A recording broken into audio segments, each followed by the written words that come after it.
윌리엄 브래드퍼드라고 하는 사람은 플리머스 후의 초창기 지도자입니다. 그가 책을 썼는데 플리머스 플랜테이션에 대해라는 책을 썼습니다. 플랜테이션이라고 하는 게 농장 경영 뭐 이런 의미인데 플리머스가 도착해서 그 농장을 경영하고 했던 일들에 대해서 쓴 거예요. 이 책에 보면 그 지도자가 처음에 이렇게 선포를 합니다. 여러분, 우리는 여전히 불안한 상황입니다. 질병이 우리를 넘어뜨리려고 하고 삶의 고통이 많아서 너무 힘이 듭니다. 그러니 우리 일주일 동안 금식하며 기도합시다.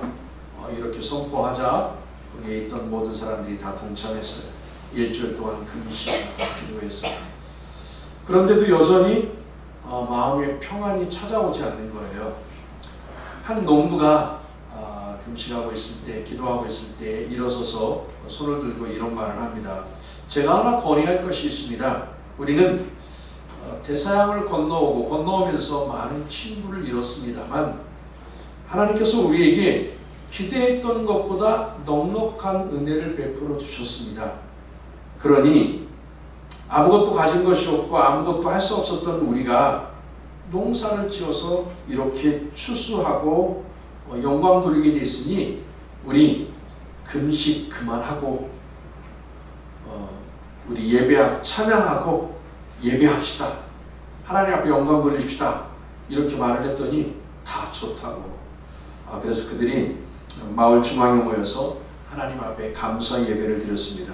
그때 했던 감사 내용이 그 책에 기록되어져 있어요. 첫째, 1년 동안 우리의 생명을 지켜주신 하나님께 감사. 여러분도 감사하죠? 그렇지? 두 번째, 우리를 죄 가운데서 사해 주시고 천국에 소망을 주신 하나님께 감사. 여러분도 감사하죠? 이 부분에. 세 번째, 신앙의 자유를 주신 하나님께 감사. 네 번째, 우리에게 일용할 양식을 주신 하나님께 감사. 다섯 번째, 지난 한 해는 우리의 가정과 개인에게 주신 특별한 하나님의 은혜에 감사. 이건 이 사람들만 있는 게 아니라 오늘 우리에게도 다 주신 하나님의 은혜입니다. 이게 너무 감사해갖고 하나님 앞에 감사 예배를 드리고 인디언들을 초청을 했어요.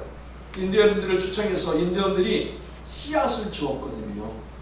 씨앗만 준 게 아니라 이 지역에서 농사를 이렇게 지어야 한다는 농사법도 가르쳐줬어요.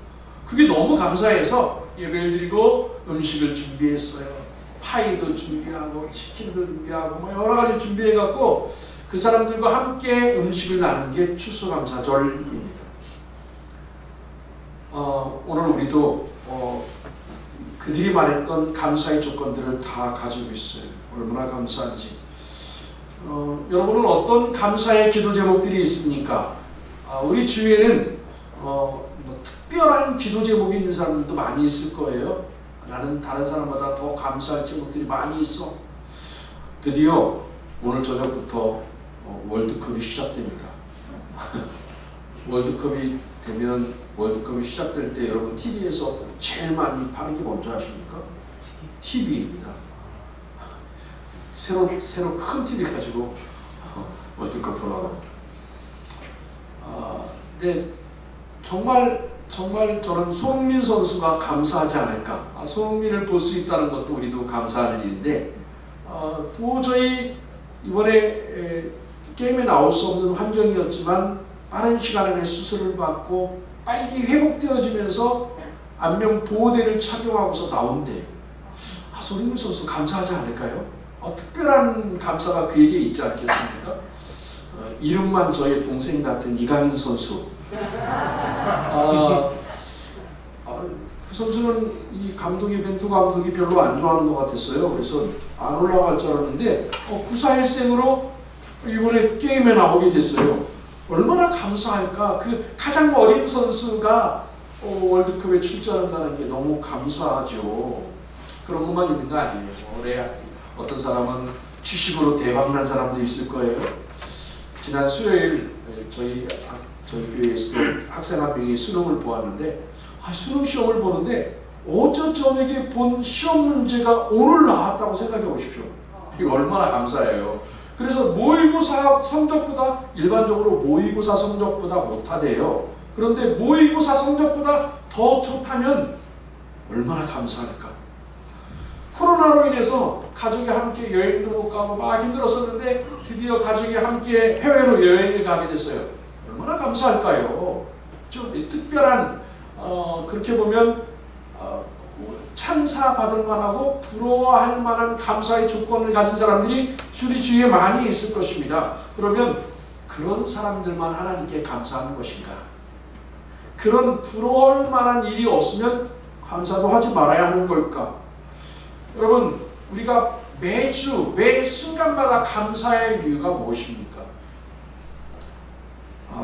감사헌금에 감사헌금 봉투에 감사 제목을 적어요. 그런데 여러분 잘 생각해 보십시오. 제가 저희 교회에서는 월삭 새벽 예배 헌금 봉투를 이렇게 이름을 정해놔요. 월삭 소원 헌금이라고 정해놔요. 그럼 이건 감사헌금입니까? 소원헌금입니까? 소원헌금입니다. 월삭 소원은 소원헌금입니다. 그럼 감사헌금은요? 감사헌금은 소원헌금입니까? 감사헌금입니까? 감사헌금이어야 돼요.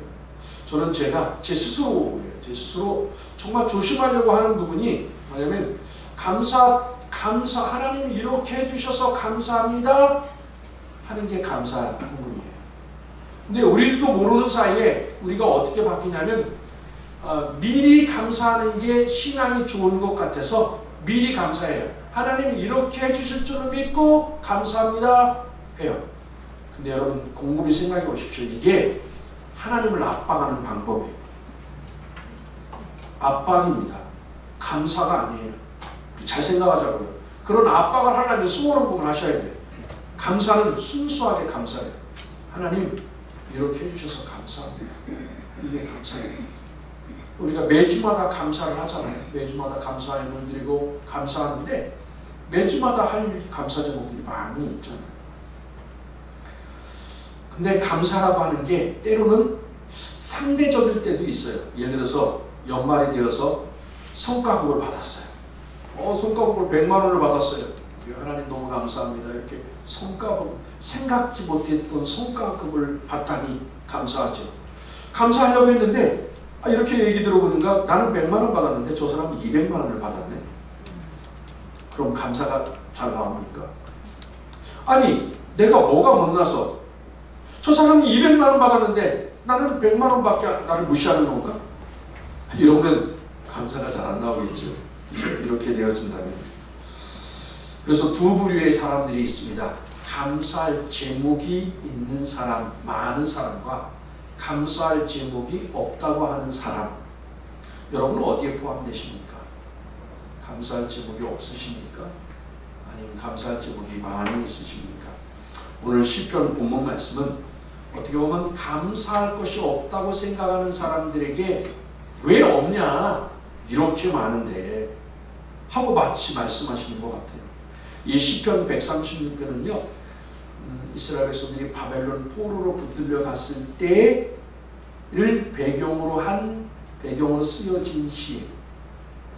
아니 지금 바벨론의 포로가 돼서 끌려왔는데 뭘 감사해요? 뭘 하나님이 선하시고 뭘 인자하셔요? 하나님이 그렇게 생각할 수 있잖아요. 그런데 각 절마다 다양하게 하나님 앞에 감사를 해요. 그 감사 내용이 얼마나 많은지, 그리고 그 절의 끝에마다 늘 하는 게 뭐냐면 그 인자하심이 영원하시도다 이렇게 고백을 해요. 동일합니다. 26절까지 되어 있다 보니까 그 인자하심이 영원함이로다가 26번이 나와요.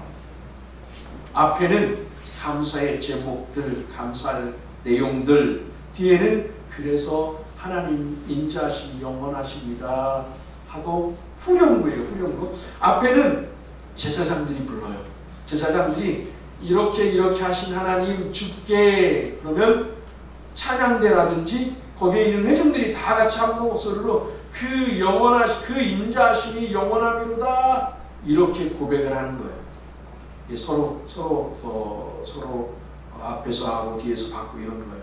우리 한번 1절에서 3절까지 말씀인데 한번 앞에를 보십시오. 한번 보여주시겠습니까? 1절 먼저. 1절에 보면 여기 빨간색, 여러분이 빨간색 하시는 겁니다. 제가 앞에 검은색을 3절까지 하면 그때마다 여러분은 빨간색을 큰 소리로 하는 거예요. 한번 해보겠습니다. 여호와께 감사하라. 그는 선하시며 2절입니다. 신들 중에 뛰어난 하나님께 감사하라.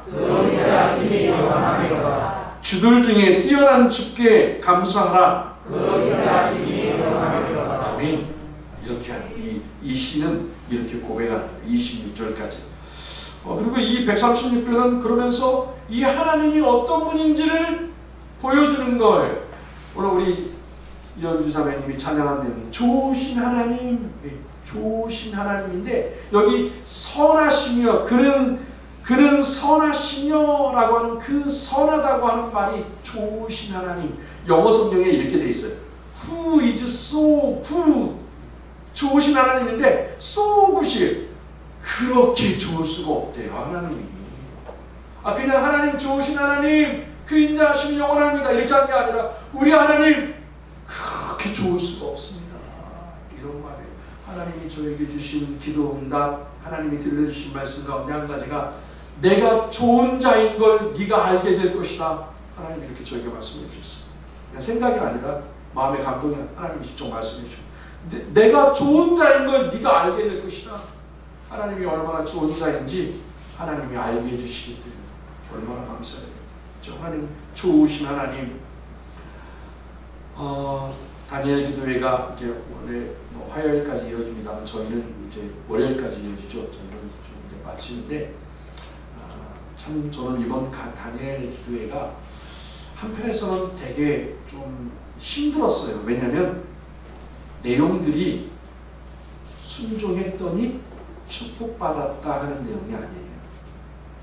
이번 간증은 대부분 다 내용이 뭐예요? 순종했더니 실패했다. 너무 힘들었어요. 그런 내용들이. 그런데 순종했더니 고통이 왔고, 그래서 하나님을 향하여 어떻게 하냐면 고통이 왔으면 여러분 하나님 내가 순종했는데 왜 이런 어려움을 주십니까? 이렇게 말할 수 있잖아요. 그건 뭐예요? 원망, 불평. 근데 그 기도 과정을 통해서 그 간증자들이 다 기도 과정을 통해서 하나님의 뜻을 알아갑니다. 왜 하나님이 이렇게 나에게 이런 어려움을 주셨을까? 내가 순종했음에도 불구하고 이런 아픔을 주셨을까? 이런 사고를 당하게 하셨을까? 하나님을 알아가는 과정이고, 그걸 하나님과 화해하는 과정. 화해하는 과정을 통해서 왜 하나님이 우리 가운데 우리가 말씀에 순종했음에도 불구하고 이런 어려움을 주셨을지. 그 중에 한 분이 이현숙 선교사입니다. 16일자 간증자인데 아프리카의 부르키나파소라고 하는 곳에 남편과 자녀 한 명과 함께 선교사로 파송을 받았어요. 부르키나파소가 어디 있는 거냐면 이번에 우리 월드컵의 H조에 포함된 가나라고 있죠. 그 가나 위에 있는 나라입니다. 바로 위에 있는 나라. 파송을 받았는데 파송받아서 현지인 사역자들 3명과 함께 차를 운전하고 가다가 본인이 운전하고 가다가 갑자기 소떼들이 길로 들어오면서 소떼를 피하기 위해서 급하게 핸들을 반대편으로 들었으면 자기는 안 죽었을 텐데 자기 쪽으로 핸들을 틀었어. 차가 3바퀴를 굴렀고 그 자리에서 그 선교사는 즉사했어. 나머지 사람들은 조금 다치긴 했지만 크게 다치지 않았고 그 선교사만 그 자리에서 바로 소천했습니다. 본인은 준비하지 못한 한 번도 이별을, 더군다나 그런 어린 나이에 38살이었어요. 자기도 38살. 한 번도 생각해보지 못한 이별이었어요. 살려달라고 그 주검을 붙들고 하나님 앞에 기도했어요. 몸부림치면서 소리 지르면서 울면서 어떻게 이럴 수 있느냐고, 하나님 어떻게 내 소중했던 아버지도 어머니도 데려갔으면 됐지 이 먼 곳에 와 있는 남편까지 데려가야 되냐고, 최소한 남편은 남겨두셔야 되는 거 아닙니까? 하면서 바락 하나님 앞에 기도했어요. 그랬더니 하나님이 이렇게 말씀하시는 거예요. 그가 너에게 얼마나 소중한 존재인지 내가 잘 안다. 그러나 이제 그를 나에게 다오. 하나님 이렇게 말씀합니다. 나에게 다오. 여러분 같으면 주겠습니까? 절대 안 되죠. 그래서 이현숙 선교사가 그래요. 하나님 절대 안 됩니다. 아니, 남편만큼은 있어야지. 남편까지 들어가면 내가 어떻게 살라고 남편을 들어가니까 그 약속 믿고서 하나님 남편과 함께 선교하려고 이 먼 곳까지 온 건데 그 남편을 데려가시면 내가 어떻게 삽니까? 근데 하나님이 이현숙 선교사를 설득을 해요. 계속 설득합니다. 그가 너에게 얼마나 소중한 존재인지 아는데 이제 그를 나에게 보내달라. 하나님이 설득을 해요. 그러면서 생선, 그분이 이렇게 고백을 해요. 생선 가운데 토막 같은 38살, 가장 힘있게 사역할 수 있는 그때, 가장 좋을 때 하나님이 그 남편을 데려가셨다고. 선교지 나라에서 뉴스에 나왔어. 라디오에 한국에서 오는 한 선교사가 이렇게 소를 받지 않고 하다가 사고가 나서 죽었다.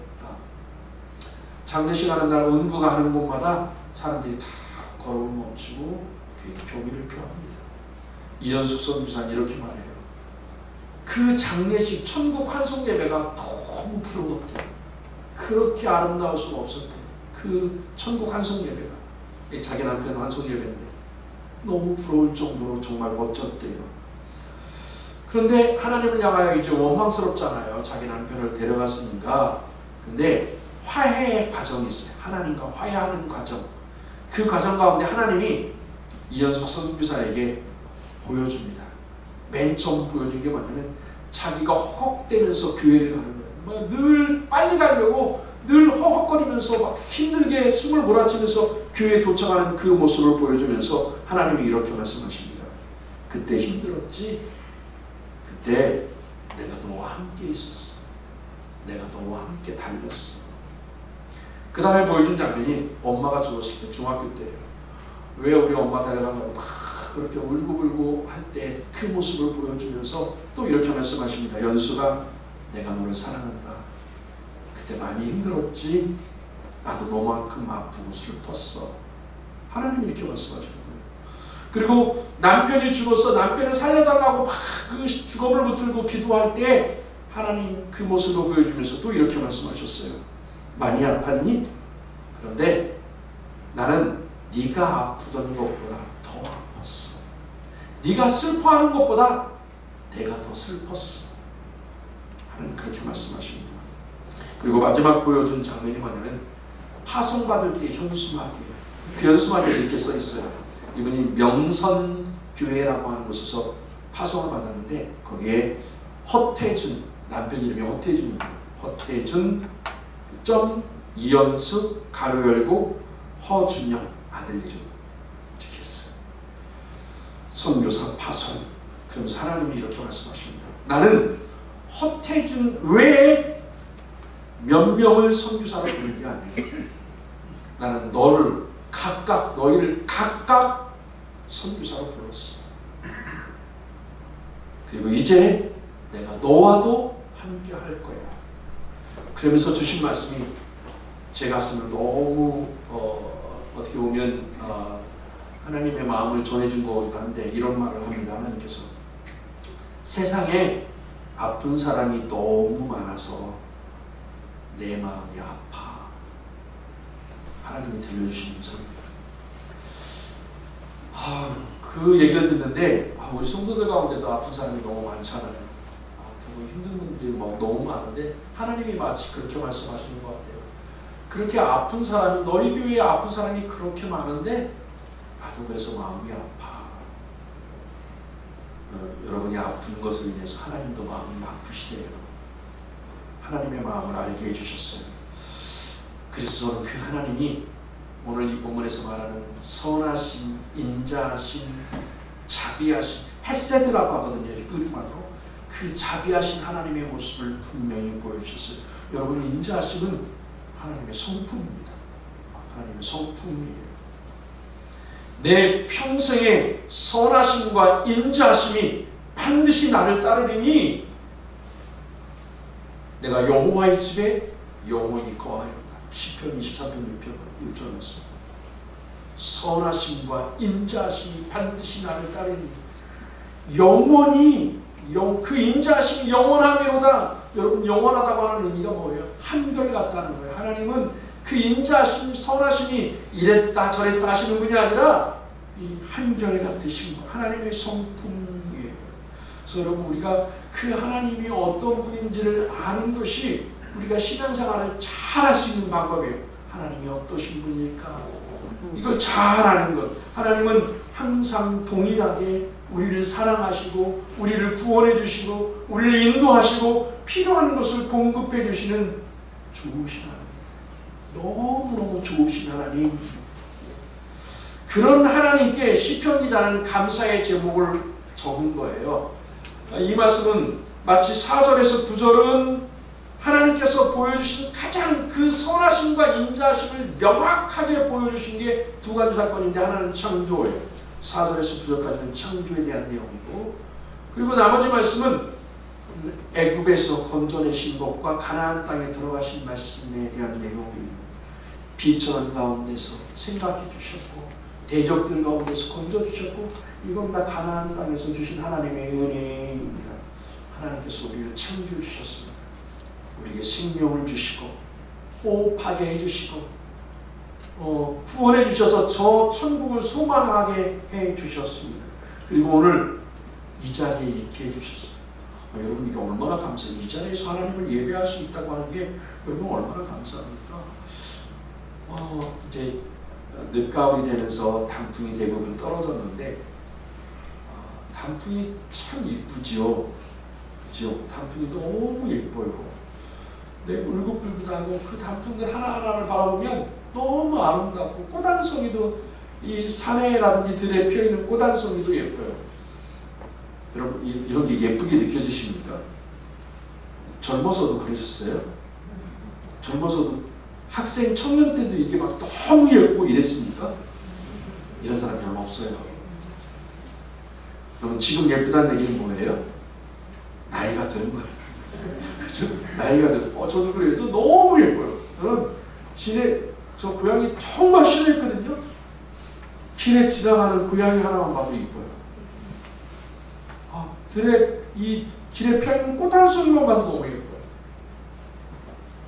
근데 왜 예쁠까? 저 집사람하고 둘이 고민하다가 저 집사람이 그러더라고요. 다시 못 볼 수도 있으니까. 내년에 내가 여기 없을 수도 있어요. 우리가 하나님이 부르시고 우리는 언제든지 가야잖아요. 그래서 더 예뻐요. 한 가지 한 가지가 너무 예쁜 거예요. 살아있음으로 볼 수 있는 것이 있다는 것이 또 얼마나 감사해요. 내가 살아있다, 내가 숨을 쉰다, 이게 얼마나 큰 감사의 일입니까?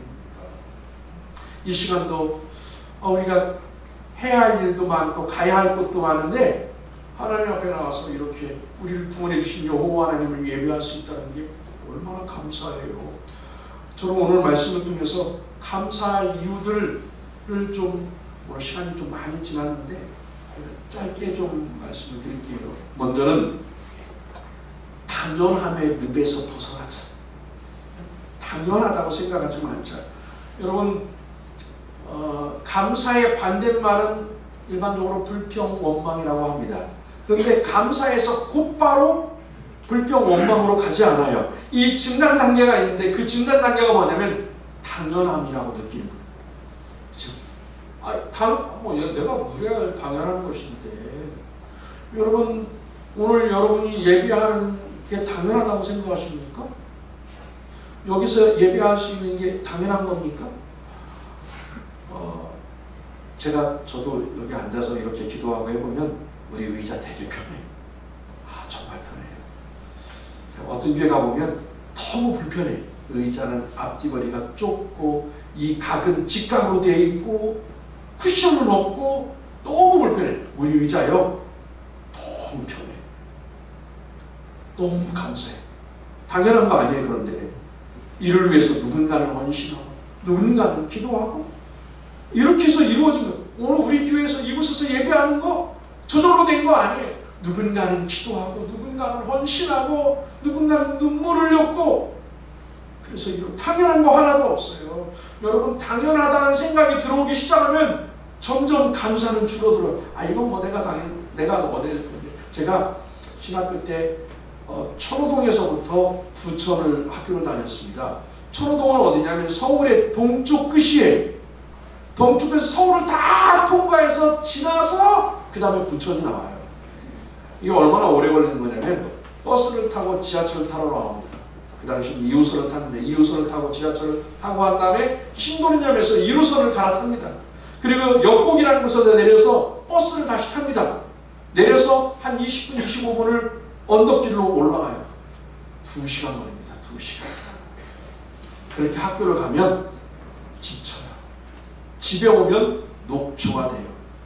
근데 저는 너무 감사한 게 학교 다닐 때부터 차가 있었어요. 차를 가지고 학교를 다녔어요. 그런데 중간에 조금 이제 힘들고 이러면서 차가 없었어요. 한 학기 정도 차가 없었어요. 너무 힘든 거예요. 차가 없는데 학교 생활하는 게 너무 힘들어요. 그런데 이제 같은 동료들이 지하철역까지 태워줄게, 어디까지 태워줄게, 이렇게 하면서 심지어 올 때도 어디에 몇 시에 만나잖아? 이렇게 해서, 그 당시에 핸드폰도 없고 뭐 이럴 때인가, 그냥 전에 약속을 해놓은 거죠. 미리 내일은 어디에 몇 시까지 와라, 이렇게 해서 약속을 하고, 그러면 차가 기다리고 있고 너무 감사하잖아요. 이렇게 감사한데 어느 날 10분 기다리고 20분 기다리도 안 오는 거예요. 화가 나더라고요. 당연하다고 생각한 거예요. 아니, 자기가 기다리라고 해서 근데 왜 안 오는 거야? 어느 날은 아무 얘기도 없이 그냥 빠져버리는 거야. 안 나오는 거야. 화가 나더라고요. 왜 그런 겁니까? 당연하다고 생각합니다. 당연하다고 생각하면 감사가 줄어듭니다. 오늘 우리가 여러분 가정에서도 마찬가지예요. 아내의 역할, 남편의 역할 당연하다고 생각합니다. 자녀들이 부모가 해주는 게 당연하다고 생각하면 감사가 사라집니다. 자식들이 건강해주는 거 당연하다고 생각하면 그러면 감사가 별로 없어요. 당연한 게 아니에요. 당연한 게 하나도 없어요. 오늘 우리가 예배하는 거 당연한 게 아니에요. 하나님의 은혜입니다. 두 번째는 풍성한 감사로 드리자. 여러분, 선물에는 상대방의 마음이 담겨져 있는 거잖아요. 선물의 내용품, 포장, 그 선물하는 사람의 마음, 그리고 선물을 줄 때 적절한 타이밍. 저는요, 저희 큰애가 지난주에 왔었거든요. 그래서 주일날 예배 드리고 올라왔는데 그 주간에 그렇게 딸이 오기 전에 한 권사님이 이거 사과 마시는 사과 한번 드셔보십시오. 사과 선물을 주셨어요. 근데 우리 아이들 올 때쯤 되면 꼭 하나님이 성도들을 통해서 반찬도 보내주시고 과일도 보내주시고 이렇게 꼭 그래요. 꼭. 이게 당연한 건 아니에요. 감사할 일이죠. 그래서 아이들한테 그래서 내가 너희는 참 복이 있다. 너희 올 줄을 알고 하나님이 저분을 통해서 먹을 것을 이렇게 채워주시냐. 너는 참 복이 있다. 이렇게 말하는데 그 마음이 느껴지잖아요. 그런 선물을 주실 때의 마음이 느껴지잖아요. 아까워서 어쩔 수 없어서 하는 선물이 아니라 그 마음이 느껴지면 어떻습니까? 너무 감사해요. 사도 바울이 이렇게 말합니다. 골로새서 2장 7절에 보니 그 안에 뿌리를 박으며 세움을 받아 교훈을 받은 대로 믿음을 굳게 서서 감사함을 넘치게 하라. 인색한 감사가 아니에요. 마지못해 드리는 감사가 아니에요. 감사함을 넘치게 해라 하고 말씀했어요. 넘치게. 여러분, 사도 바울이 이 상황이 감사할 수 있는 상황이 아니에요. 옥에 갇혀서 로마에서 미견수로 있을 때 쓴 편지인데 그 편지의 내용이 기쁨, 감사, 풍성함 이런 것이 가득 차 있어요. 어떻게 이게 가능할까? 믿음에 굳게 서서. 다니엘 기도의 간증을 한 가지만 더 할게요. 오늘 한정원 체육교사인데 이분이 임용고시를 4번을 떨어지고 결혼을 하고서 다시 시험을 봤는데 합격을 했어요. 33살의 교사가 돼서 광양에 교직원 연수를 갔어요. 갔는데 길을 가는데 이렇게 버스 한 대가, 대형 버스가 이렇게 보다가 유턴을 하는데, 유턴을 하면서 좁으니까 사람 4명을, 교사 4명을 쳤어요. 2명은 날아가 버리고 2명은 밑에 깔렸어요. 그 중에 한 명이 한정환 교사예요. 다리 왼쪽, 오른쪽 다리는 얼른 피했어요. 그런데 왼쪽은 못 피해갖고는 차가 지나가고, 아니야, 앞바퀴만 지나갔으면 좋은데 이 기사가 잘 몰라 그냥 가는 바람에 뒷바퀴에도 쳤어요. 대동력 3개가 끊어지고 뼈를 다 망가졌어요.